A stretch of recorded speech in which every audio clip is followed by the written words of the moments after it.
25 billion dollars, ये है Indian real money gaming industry का साइज। लेकिन 28 अगस्त 2025 को लोकसभा में एक ऐसा रेगुलेशन पास हुआ जिसके कारण इस पूरी इंडस्ट्री पे बहुत बड़ा इंपैक्ट पड़ेगा। Promotion and regulation of online gaming bill ने इंडिया में रियल मनी गेमिंग को बैन कर दिया। मतलब कोई भी ऐसा गेम जिसमें प्लेयर्स असली पैसे यूज करते हैं वो इंडिया में बैन हो गए हैं। आज के वीडियो में हम इस रेगुलेशन के बारे में समझेंगे। हम इस बिल को रिलीज करने के पीछे गवर्नमेंट का रीजन भी समझेंगे। फिर हम इंडिया की रियल मनी गेमिंग इंडस्ट्री को एक्सप्लोर करेंगे। एंड में हम ये भी देखेंगे कि स्टॉक मार्केट और रियल मनी गेमिंग इंडस्ट्री ने इस बिल के बारे में कैसे रिएक्ट किया। चलिए शुरू करते हैं। सबसे पहले इस रेगुलेशन को समझते हैं। 20 अगस्त 2025 को आईटी मिनिस्टर अश्विनी वैष्णव ने लोकसभा में promotion and regulation of online gaming bill introduce किया। बिल इंट्रोड्यूस होने के 7 मिनट में बिल पास हो गया। ये बिल ऑनलाइन मनी गेम्स का डेफिनेशन सेट करता है। कोई भी ऐसा इंटरनेट बेस्ड गेम जहां यूजर फीस पे करते हैं या पैसे डिपॉजिट करते हैं और इस गेम से कोई मॉनेटरी रिटर्न एक्सपेक्ट करते हैं, उसे ऑनलाइन मनी गेमिंग कहा जाएगा। इन गेम्स में स्किल, चांस या दोनों का इन्वॉल्वमेंट मैटर नहीं करेगा। इस रेगुलेशन के कारण Dream 11, games 24/7, mobile premier league, WinZO और जूपी जैसे गेम्स पे बैन लग गया। अगर कोई प्लेटफॉर्म ऐसे गेम्स ऑपरेट करते हैं तो उन्हें 3 years ऑफ इम्प्रिजनमेंट और 1 करोड़ रुपीस का फाइन देना होगा। एडवर्टाइजर्स और प्रमोटर्स जैसे सोशल मीडिया इन्फ्लुएंसर्स भी ऐसे गेम्स को एडवर्टाइज या प्रमोट करने के लिए 2 years जेल और 50 लाख रुपीस का फाइन फेस कर सकते हैं। इंटरेस्टिंगली ये बैन ई स्पोर्ट्स पे नहीं लगेगा। इंडियन गवर्नमेंट गेमिंग के लिए ट्रेनिंग अकेडमीज बनाना चाहती है, इंस्टीट्यूशनल सपोर्ट देना चाहती है और इवन इंडिया को 2027 ई स्पोर्ट्स ओलंपिक्स में पार्टिसिपेट करने में हेल्प भी करना चाहती है। 22 अगस्त 2025 को प्रेसिडेंट द्रौपदी मुर्मू के साइन से ये बिल एक एक्ट बन गया। लेकिन गवर्नमेंट ने अचानक ये लॉ क्यों पास किया और ऑनलाइन मनी गेमिंग को बैन क्यों किया? इस क्वेश्चन को आंसर करने के लिए हमें Indian real money gaming industry के रेगुलेशंस की हिस्ट्री समझनी होगी। 1867 में इंडिया में पब्लिक गैम्बलिंग एक्ट इंट्रोड्यूस हुआ था।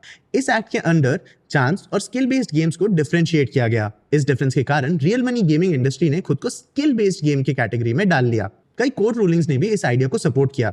जैसे 1968 में आंध्र प्रदेश वर्सेस के सत्यनारायण केस ने रूल किया कि रमी भी स्किल बेस्ड गेम में इंक्लूड किए जाएं। 1996 में KR. Lakshmanan versus the state of Tamil Nadu ने इस एक्ट के कवरेज में हॉर्स रेसिंग को भी इंक्लूड कर लिया। दूसरे हाई कोर्ट्स ने भी इन डिसीजंस को सपोर्ट किया। लेकिन 2017 से प्रॉब्लम स्टार्ट हुए। तेलंगाना और आंध्र प्रदेश ने रियल मनी गेमिंग बैन करने की कोशिश की, लेकिन इस बैन को हाई कोर्ट्स ने राइट टू ट्रेड का वायलेशन जैसे ट्रीट किया और ये बैन सक्सेसफुल नहीं हुआ। 2023 में गवर्नमेंट ने फिर कुछ बड़े चेंजेस लाए। आईटी रूल्स में अमेंडमेंट्स किए गए ताकि कुछ self regulatory bodies permissible games को अलाउ कर सके, लेकिन इन रूल्स का इम्प्लीमेंटेशन भी सक्सेसफुल नहीं हुआ। फिर सबसे बड़ा डिसीजन अक्टूबर 2023 में लिया गया।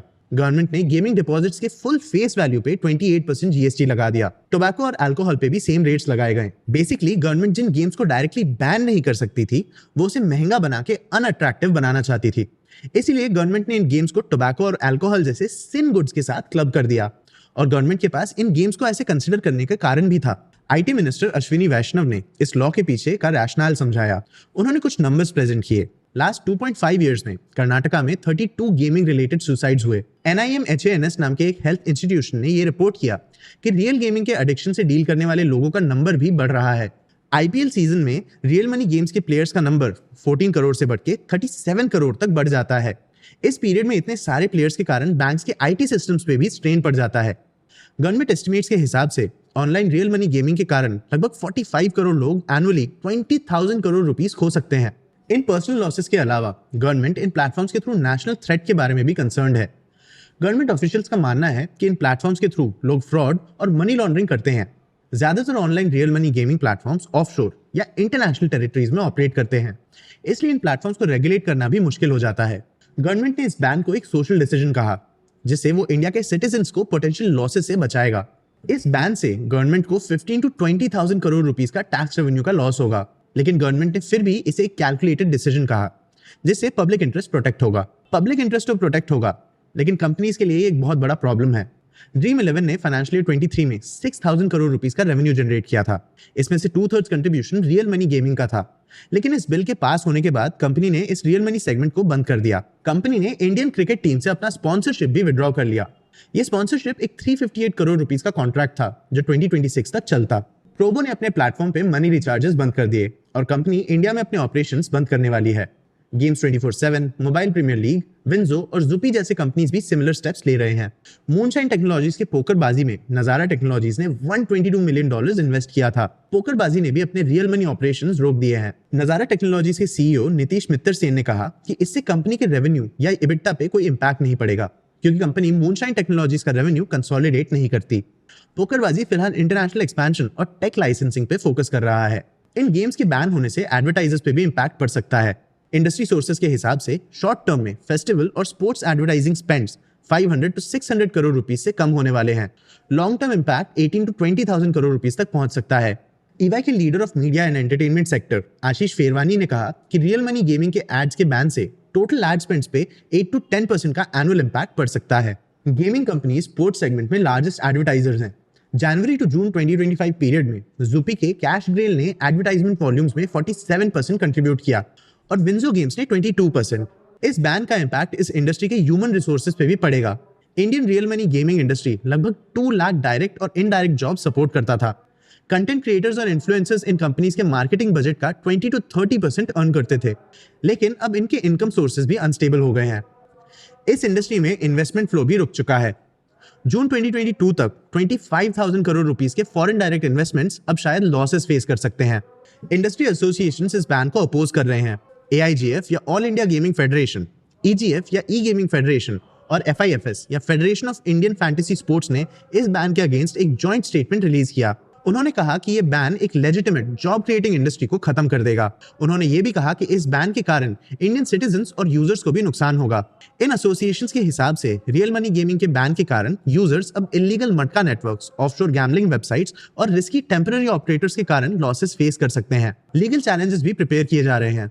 कुछ इंडस्ट्री लॉयर्स का मानना है कि ये बैन इंडिया की कॉन्स्टिट्यूशन के आर्टिकल 19(1)(g) को वायलेट करता है और लेजिटिमेट बिजनेसेस को गलत तरीके से रोकता है। इस बैन से अफेक्टेड कंपनीज एक्सटेंशन प्रोडक्ट्स बना रहे हैं, मतलब ऐसे प्रोडक्ट्स जहां प्लेयर्स बिना असली पैसे लगाए गेम्स खेल सकते हैं। कंपनीज इन प्लेटफॉर्म्स को बाद में एड्स या सब्सक्रिप्शंस के थ्रू मोनेटाइज कर सकते हैं। कुछ कंपनीज इस बैन के ई स्पोर्ट्स एग्जेम्पशन का फायदा उठाने की कोशिश कर रहे हैं।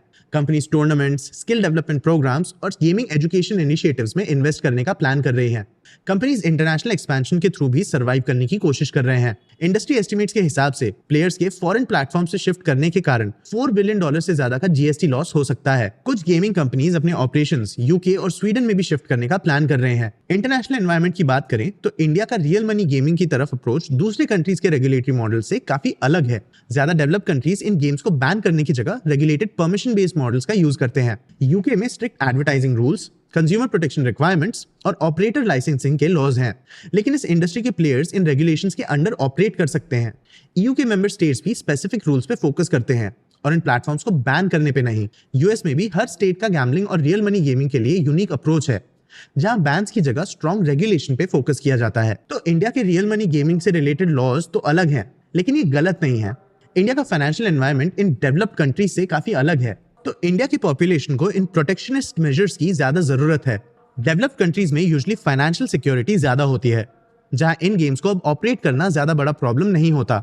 लेकिन इंडिया में फाइनेंशियल सिक्योरिटी अभी भी पॉपुलेशन के बहुत छोटे हिस्से के पास है। फाइनेंशियल सिक्योरिटी ना होने के कारण लोग कई बार इन गेम्स और लक के थ्रू अपना फाइनेंशियल कंडीशन इंप्रूव करने की कोशिश करते हैं, लेकिन इन प्लेटफॉर्म्स के कारण वो पैसे जीतने की जगह और पैसे खो देते हैं।